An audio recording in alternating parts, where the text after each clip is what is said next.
Hello good morning my dear students. NRPS की online classes में आप सभी का हार्दिक स्वागत। प्यारे विद्यार्थियों, जैसा कि आपने देखा लास्ट वीडियोस में आपने देखा होगा हमने रिस्क पोएम शुरू की थी, जिसमें मैंने 2 लेक्चर लिए हैं अब तक, और दोनों ही लेक्चर्स के माध्यम से मैंने आपको पोएम का मीनिंग समझाया है, उसका हिंदी अनुवाद समझाया आपको कि उसका मतलब क्या होता है। अब देखिए, इसके अलावा इसमें एक्टिविटीज़ हैं 2 इस पोएम के अंदर, क्वेश्चन आंसर्स और व्याख्याएं। तो सबसे पहले आप देखिए, इसमें एक्टिविटी 2 अगर आप बुक में देखोगे तो वहाँ पर एक्टिविटी 2 लिखा हुआ है। एक्टिविटी 2 ना करके उसे 1 करेंगे। एक्टिविटी 1 एक्टिविटी 1 का मतलब का नाम है कॉम्प्रीहेंशन। कॉम्प्रीहेंशन यानी क्वेश्चन आंसर्स है, इसमें समझो और आंसर दो। तो इसमें ए एक्टिविटी 1 कॉम्प्रीहेंशन, इसमें ए है, ये आपको होमवर्क में भी करना है। तो ए में है what does the line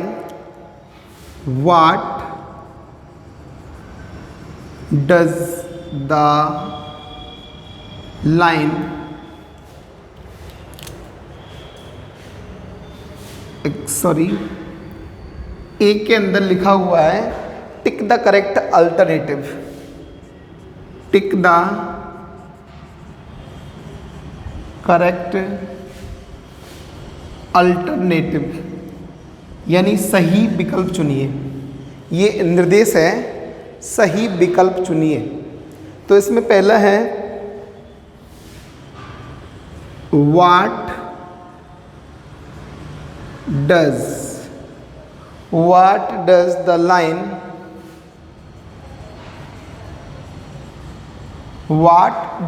line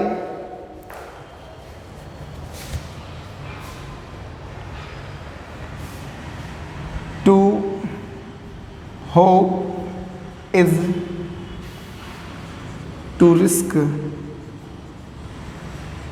despair. To hope is to risk despair express। यानी ये जो लाइन है to hope is to risk, ये क्या शो करती है? तो इसमें 4 ऑप्शन दिए हैं। ए है fear about failure. Fear about failure, असफलता का डर है क्या? क्या इस लाइन का अर्थ असफलता का डर है? B fear about discouragement।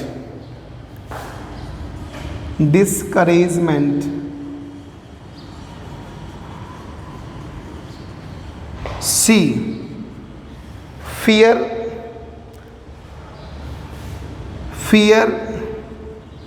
about some losses, कुछ खोने का डर है क्या? और the fear to being hopeless. Fear to being hopeless. अब आप देखिए, what does the line to hope is to risk despair, यानी उम्मीद करने में निराश होने की रिस्क होती है। उम्मीद करने में किसकी रिस्क शामिल है? निराश होने की। तो फेलियर का अर्थ असफलता है, जो आपको पता ही है। जब हमने पोएम का अर्थ बताया था तो शुरुआत में मैंने आपको 9 एग्जाम्पल जो इस पोएम में दिए थे बताए थे। तो 9 एग्जाम्पल में आपने देखा फेलियर किसके साथ जुड़ा हुआ है? ट्राई करने के साथ। ट्राई के साथ जुड़ा हुआ है, तो ये तो उसके हो नहीं सकता।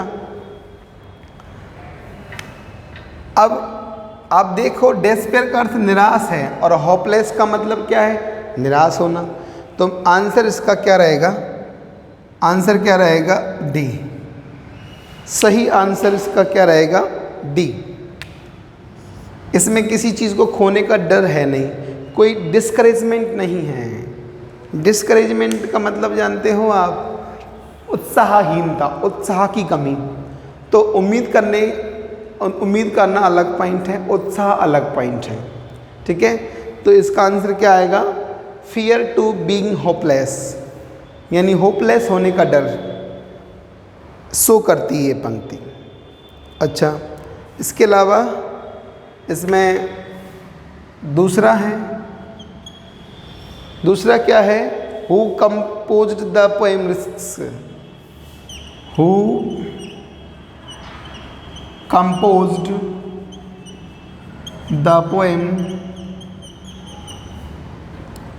risks।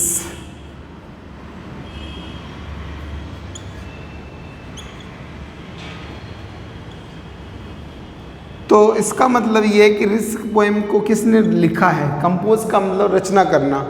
तो आप देख सकते हो ऊपर भी लिखा हुआ है जेनेट रैंड है। वैसे इसमें जो ऑप्शन दिए हैं, ऑप्शन के आधार पर देखेंगे। ऑप्शन ए है Oliver Goldsmith, Oliver Goldsmith. Option B Charles Mackay, Charles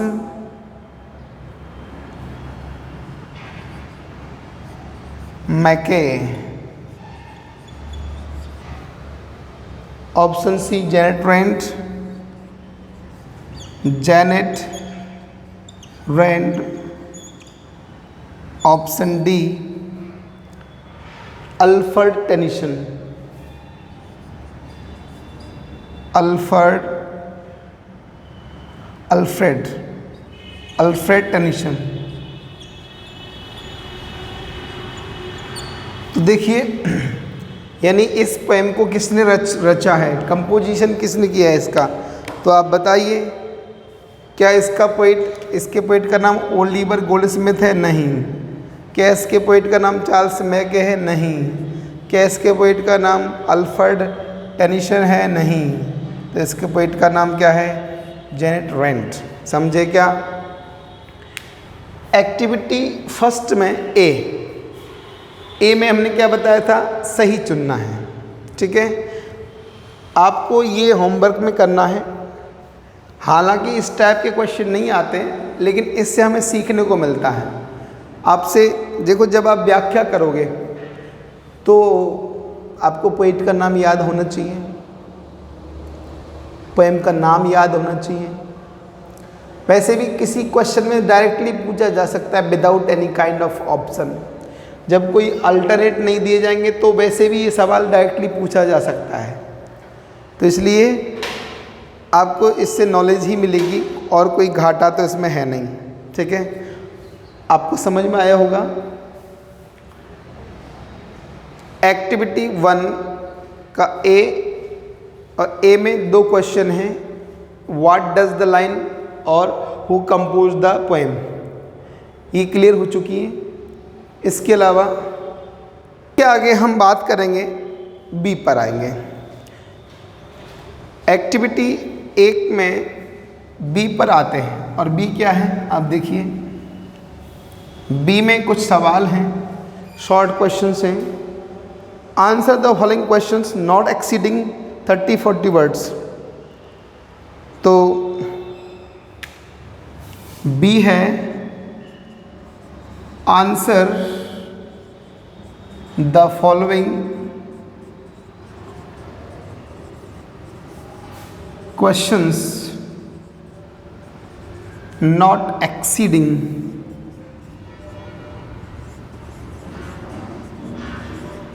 exceeding 30 to 40 words, यानी 30 to 40 वर्ड से ज़्यादा नहीं होना चाहिए। अब जो क्वेश्चंस हम आपको दे रहे हैं उसका आंसर 30 से 40 शब्दों में देना है। ये हमारा टारगेट रहेगा। तो इसमें पहला क्वेश्चन है, what is success? What is success? Success क्या है? सफलता क्या है? सफलता क्या है? क्वेश्चन का अर्थ है सफलता क्या है?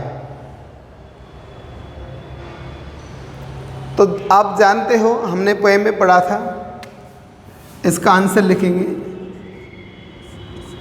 वैसे भी इसकी बुक में अबाउट द लेसन में दिया हुआ है, सक्सेस है रिस्क लेना। किसी भी प्रकार की रिस्क लेना ही सक्सेस है, इसमें बता दिया गया था। वैसे अबाउट द पोएम के अंदर दिया हुआ है।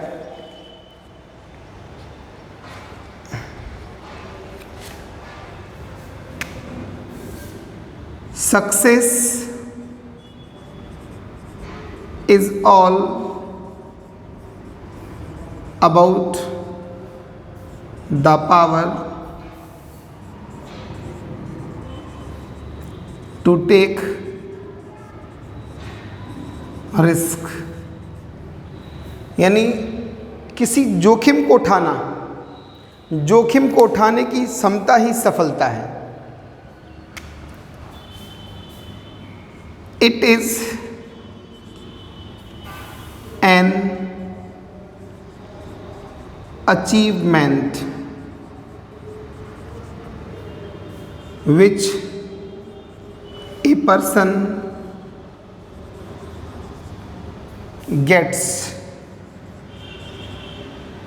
going through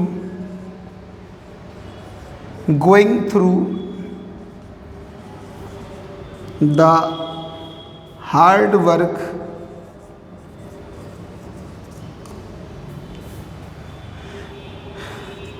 and labour.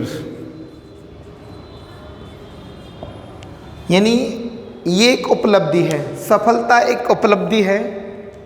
It is an achievement which a person gets going through the hard work and labour, यानी कठिन परिश्रम और मेहनत करने के बाद, मेहनत करने से जो व्यक्ति को उपलब्धि मिलती है वही सफलता है। क्वेश्चन नंबर 2 है, Who is truly free? सही मायने में स्वतंत्र कौन है? क्वेश्चन नंबर 2 है,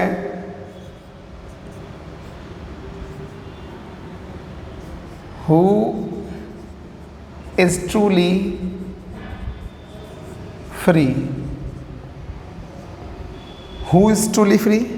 तो हमने पोएम के अंतिम लाइन पढ़ी थी जिसमें लिखा था only the person who is truly free. केवल वही व्यक्ति सच्चे रूप में स्वतंत्र है जो रिस्क लेता है। तो आंसर इसका क्या लिखेंगे? The person who takes risks is truly free. वो व्यक्ति जो जोखिम उठाता है वही सही मायने में सच्चे रूप में स्वतंत्र है। ही कैन डू एनीथिंग, वो कुछ भी कर सकता है। He can obtain anything in his life, वह जीवन में कुछ भी प्राप्त कर सकता है। he is free to do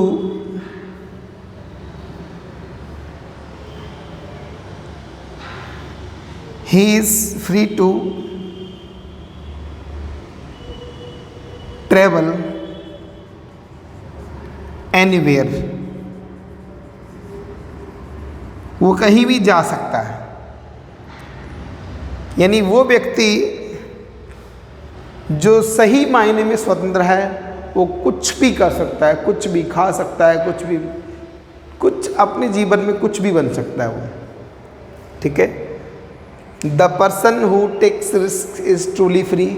वह व्यक्ति जो जोखिम उठाता है वो सही मायने में स्वतंत्र है, सच्ची रूप में स्वतंत्र है। ही कैन डू एनीथिंग, वो कुछ भी कर सकता है। ही कैन ऑब्टेन एनीथिंग, वो कुछ भी प्राप्त कर सकता है। ऑब्टेन का मतलब क्या है? अचीव करना या प्राप्त करना। एंड हिज लाइफ, अपने जीवन में कुछ भी प्राप्त कर सकता है। He is free to travel, वो विचरण कर सकता है, कहीं भी विचरण कर सकता है, कहीं भी घूमने में सक्षम है। तो स्वतंत्र वही है जो कुछ भी कर सकता है।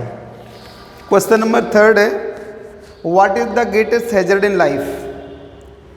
Question number 3, what is the greatest hazard in life? बताइए, सवाल क्या था?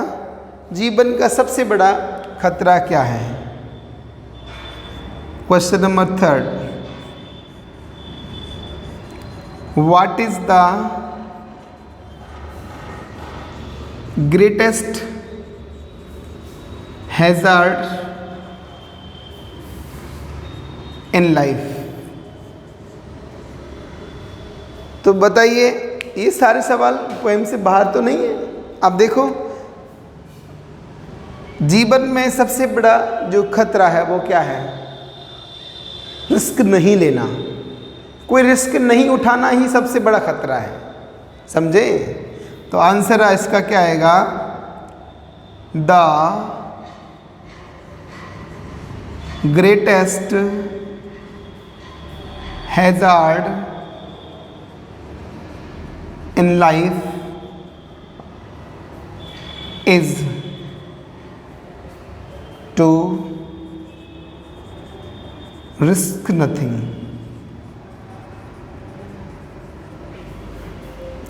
A person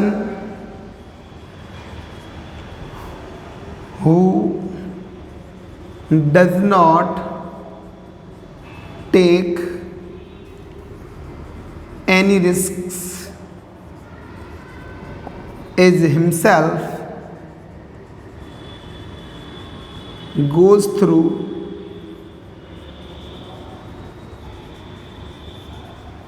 the greatest danger. देखिए, what is the greatest hazard? सबसे बड़ा खतरा क्या है?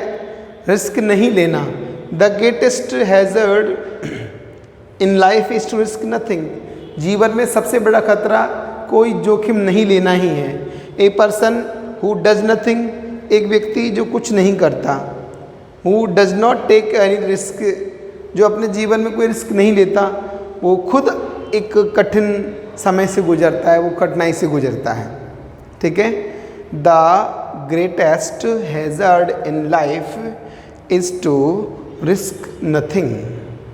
A person who does not take any risk is himself, sorry इसमें गड़बड़ी है, इज नहीं आएगा। Himself goes through the greatest danger, वो खुद महान से महान खतरे से गुजरता है। Question number 4, when is a man filled with despair? When is a man filled with despair? एक व्यक्ति निराशा से परिपूर्ण कब होता है? निराश कब होता है? जब उसको कोई उपलब्धि प्राप्त ना हो। क्वेश्चन नंबर 4 है। Question number 4, when is a man filled with despair? तो एक आदमी निराशा से परिपूर्ण कब होता है? जब वो कोई आशा ही नहीं करता। इसका आंसर आएगा a man is filled with despair when he does not take the risk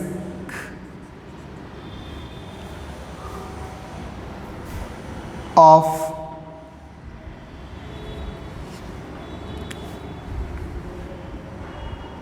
being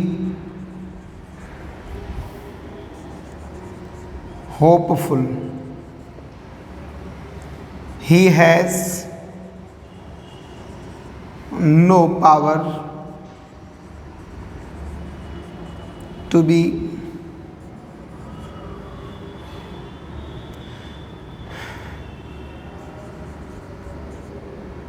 hopeful। तो एक व्यक्ति जो होपफुल होने का रिस्क नहीं लेता है, जो होपफुल होने का रिस्क नहीं लेता है, वह व्यक्ति निराशा से फिल हो जाता है, डिस्पेयर से परिपूर्ण हो जाता है। And he is unable to achieve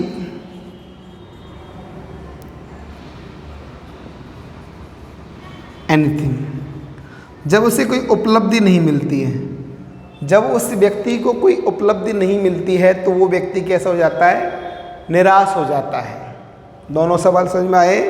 जीवन का सबसे बड़ा खतरा क्या है? जोखिम नहीं लेना। The greatest hazard in life is to risk nothing. A person who does not take any risk himself goes through the greatest danger। वो खुद कठिन समय से गुजरता। कॉमा लगाएंगे वहाँ पे एक। A man is filled with despair. Question क्या था? When is a man filled with despair? एक इंसान डिस्पेयर से परिपूर्ण कब हो जाता है? निराशा से युक्त कब होता है? जब वो कुछ भी रिस्क ना ले, उम्मीद रखने की रिस्क ना ले, जब उसके पास पावर ही नहीं हो होपफुल होने की, तो वो असमर्थ है कोई चीज़ प्राप्त करने में। तो ये 4 क्वेश्चन थे। How can freedom be enjoyed? अब अगला सवाल है, फ्रीडम का आनंद कैसे लिया जा सकता है? How can freedom be enjoyed, यानी स्वतंत्रता का आनंद कैसे लिया जा सकता है? तो स्वतंत्रता का आनंद तभी लिया जा सकता है जब आप किसी न किसी कठिनाई से गुजरे, जब आपके अंदर पावर हो। किसकी पावर? संकट से गुजरने की पावर। क्वेश्चन नंबर 5 देखिए, Q5। How can freedom be enjoyed? How can freedom be enjoyed?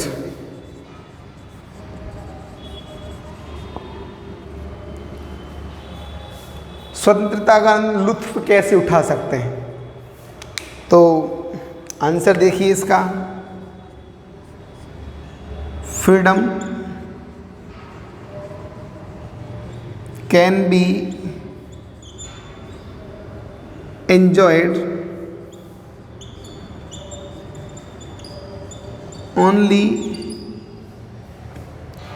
When a person has the power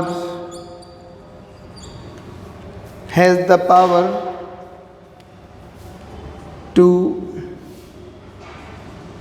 take risks।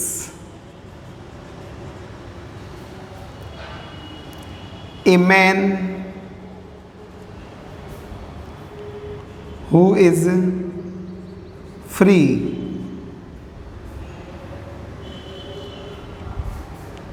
he can do anything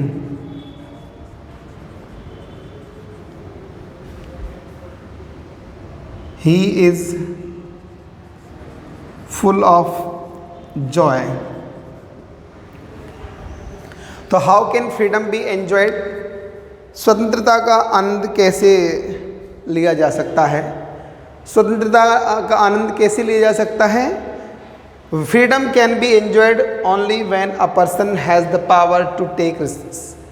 स्वतंत्रता का आनंद तभी लिया जा सकता है जब व्यक्ति के अंदर रिस्क उठाने की पावर हो। अब व्यक्ति के अंदर जोखिम उठाने की शक्ति तो है नहीं, तो वो किस प्रकार से आनंद उठा सकता है? नहीं उठा सकता। A man who is free, और वो व्यक्ति जो स्वतंत्र है, ही कैन डू एनीथिंग, वो कुछ भी कर सकता है। He is full of Joy, वो तो खुशी से परिपूर्ण है। तो जो व्यक्ति खुशी से परिपूर्ण है वो उस स्वतंत्रता का आनंद उठा सकता है। तो देखिए एक्टिविटी 1 में आपने देखा, हमने बी के 5 क्वेश्चन कंप्लीट कर दिए। एक्टिविटी 1 में बी में 5 क्वेश्चन हैं जो आपको मैंने बता दिए हैं, जिनका लिमिट क्या था, 30 से 40 शब्द था। अब आप देखेंगे एक्टिविटी 1 का C, answer the following questions not exceeding 60 words, यानी 60 शब्द से ज़्यादा नहीं होना चाहिए। अभी लॉन्ग क्वेश्चंस हैं ये, तो इनका वेटेज आप देखते हो, ये 5 नंबर के भी आते हैं। C, answer the following questions not exceeding then not exceeding 60 words, 60 words यानी 60 शब्द से ज़्यादा इनका आंसर नहीं होना चाहिए। थोड़े बड़े क्वेश्चन है ये। तो why should be take risk question है, why should be take risk पहला question, why should we take risk, हमें जोखिमें क्यों उठानी चाहिए? तो आप जानते हो जोखिम क्यों उठानी चाहिए? कोई भी उपलब्धि प्राप्त करने के लिए, कुछ भी सीखने के लिए, जीवन जीने के लिए जोखिम उठाना जरूरी है। तो देखिए आंसर क्या रहेगा इसका, we should take risks in life. If we do not take risks, we can not do anything.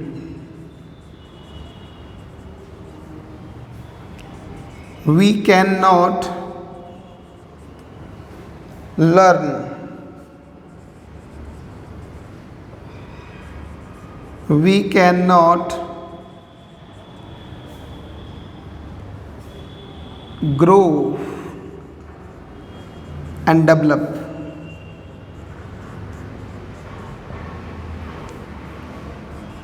We can not laugh. We can not live. हम जी नहीं सकते। We have no existence in this world. इस संसार में हमारा कोई अस्तित्व नहीं है।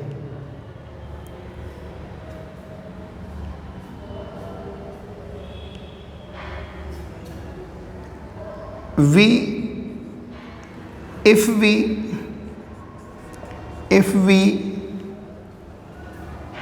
want to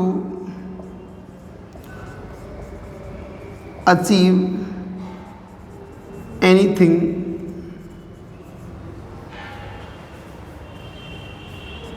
in our lives, we must take risks.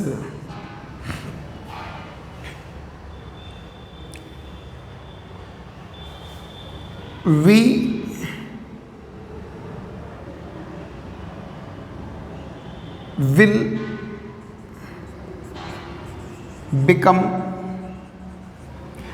will become slaves. हम गुलाम हो जाएंगे. If we avoid taking risks, अगर हम जोखिम उठाने से अवॉइड होते हैं, बचते हैं, तो निश्चित रूप से हम क्या है, गुलाम हो जाएंगे अपने मन में, विचारधारा में, और जीवन ऐसा ही हो जाएगा. क्वेश्चन है, what is immediate advantage of avoiding risks. देखो आप दोबारा से देखिए इस क्वेश्चन को. Why should we take risks, हमें जोखिमें क्यों उठानी चाहिए. We should take risks in life.